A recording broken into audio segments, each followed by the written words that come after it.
ना इधर ना उधर, सीधे मुद्दे पर नजर। और क्या है आज की खबर, आप देखना शुरू कर चुके हैं न्यूज़ 18 पुनीत के साथ, और ग्लोबल अड्डा में आपका बहुत बहुत स्वागत है।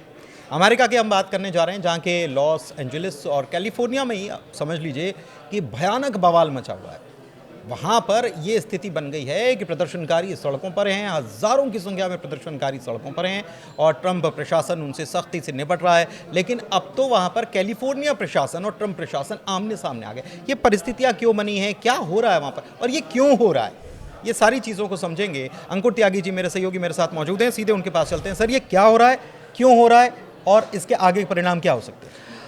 देखिए, जब डोनाल्ड ट्रंप अपना इलेक्शन कैंपेन कर रहे थे तो उन्होंने ये बात कही थी कि जो लॉस एंजलिस की सड़कें हैं वो खाली करा दी जाएंगी। जो इलीगल इमिग्रेंट्स हैं जो वहाँ पे रहते हैं, सड़कों पे टेंट लगा के रहते हैं, और जो केवल इस चीज़ पे डिपेंडेंट है कि सरकार की तरफ से कुछ फूड वाउचर्स मिल जाएं, और जो ख़ास तौर पे जो मैक्सिकन बॉर्डर है वहाँ से आए हैं, उसमें मल्टी एथनिसिटी भी है, but most of them are Latin Americans, और ख़ासतौर पे मैक्सिको के लोग हैं। तो ये बवाल शुरू हुआ 7 जून को करीब 1000 लोगों को डिपोर्ट किया गया, जिन पे इल्ज़ाम लगाया गया कि they are threat to American society, particularly Los Angeles city and the surrounding cities, आसपास के जो शहर थे।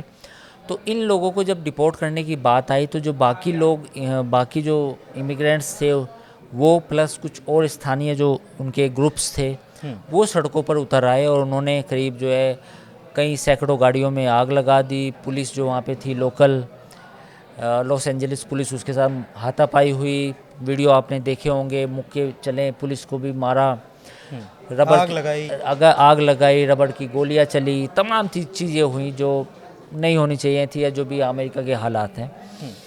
बट उसके बाद डोनाल्ड ट्रंप जो प्रेसिडेंट हैं उन्होंने यूएस मरीन्स को बुलाया, नेशनल गार्ड्स को बुलाया, करीब 3 से 7 हज़ार के बीच में उनको तैनात किया गया। अभी भी कुछ कुछ छुटपुट घटनाएं हो रही हैं।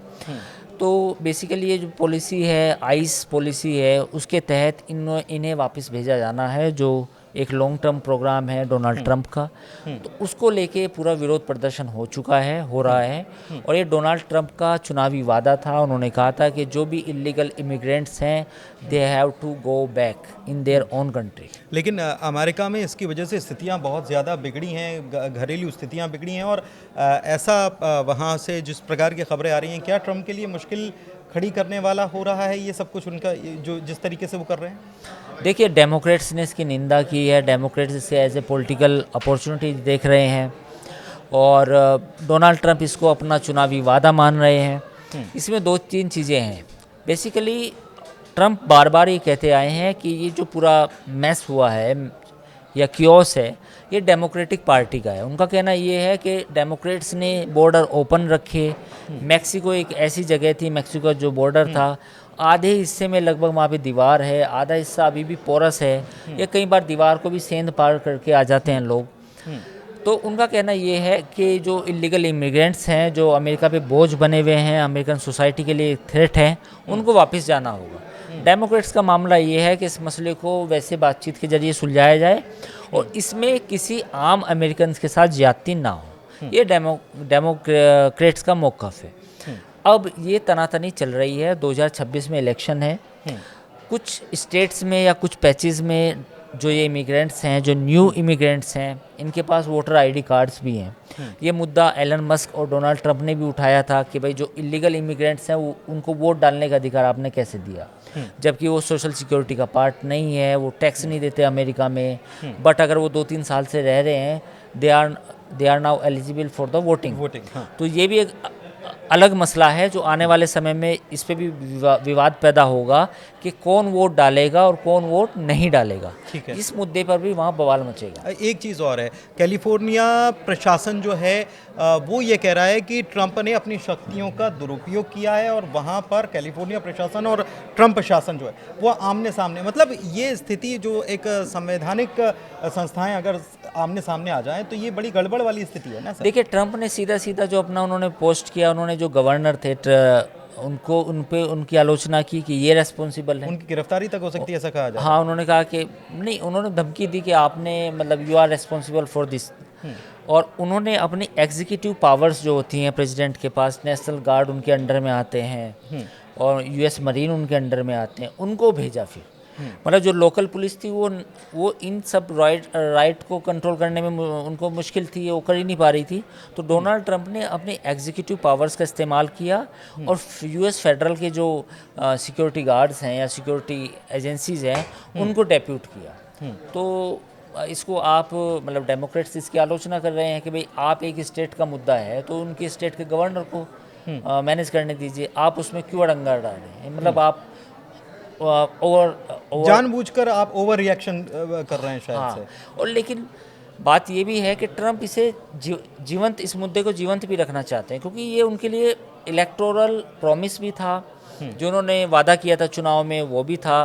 प्लस उसमें ये भी बात है कि ये मुद्दा जितना भड़केगा उसका फ़ायदा ट्रंप को होगा। तो ट्रंप इसको भड़काना भी चाहते हैं कि ठीक है, दुनिया को पता भी चले कि अमेरिका में illegal immigrants, so called illegal immigrants की जो समस्या लेकिन है। ये प्रदर्शन जिस तरीके का हो रहा है और जिस तरीके से ट्रंप को कोर्ट तक ले जाने की बात हो गई कैलिफोर्निया प्रशासन की तरफ से, एडमिनिस्ट्रेशन की तरफ से, तो ये क्या उनके लिए उनके पक्ष में है या मस्क के साथ विवाद उनके पक्ष में है या बाकी चीज़ें जो चल रही हैं फॉरेन अफेयर्स के मामले में, ये सब चीज़ें क्या उनके पक्ष में है, ट्रंप के पक्ष में?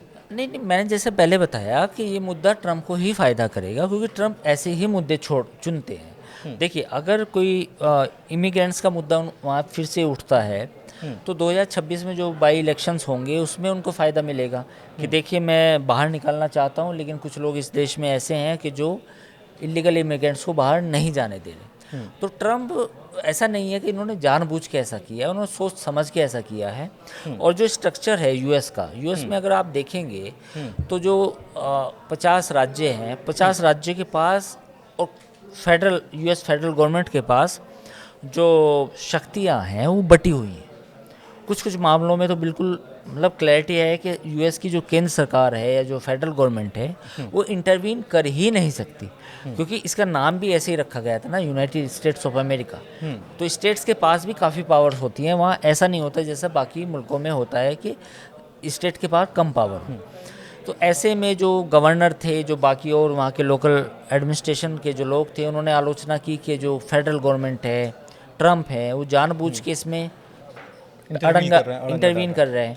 तो उन्होंने जो वहाँ के बॉर्डर के सिक्योरिटी थे उनको भी बोला, जो गवर्नर थे उनकी भी आलोचना की कि आपकी वजह से ही ये सारा रायता फैला है। मतलब आप संभाल नहीं पा रहे हो इसलिए हम संभालने की कोशिश कर रहे हैं। कुल मिलाकर आप इशारा कर रहे हैं कि 2026 में, और जिसका इशारा या जिसके बारे में कहीं ना कहीं एक मौके के तौर पर मस्क देख रहे हैं उसको 2026 को, और वो मस्क और ट्रंप के बीच में क्या झगड़ा चल रहा है ये तो हमने देख ही लिया है। और चीज़ें अब मतलब बढ़ते क्रम में हैं, ऐसा नहीं है कि थम गई हैं, बढ़ रही हैं, बार बार बयानबाजी आ रही है, बढ़ रही हैं। हालांकि मस्क जो हैं उसको थोड़ा सा कंट्रोल करने की कोशिश कर रहे हैं, लेकिन ट्रंप कुछ और बयान दे देते हैं, उसके बाद चीज़ें और बढ़ जाती हैं। इस बीच ये सब कुछ चल रहा है, कितने दिन चलता है और क्या इसके पीछे है, बहुत सारी चीज़ें जो हैं आगे आपको अपडेट हम देते रहेंगे। फिलहाल इस वीडियो में इतना ही, इजाज़त दीजिए।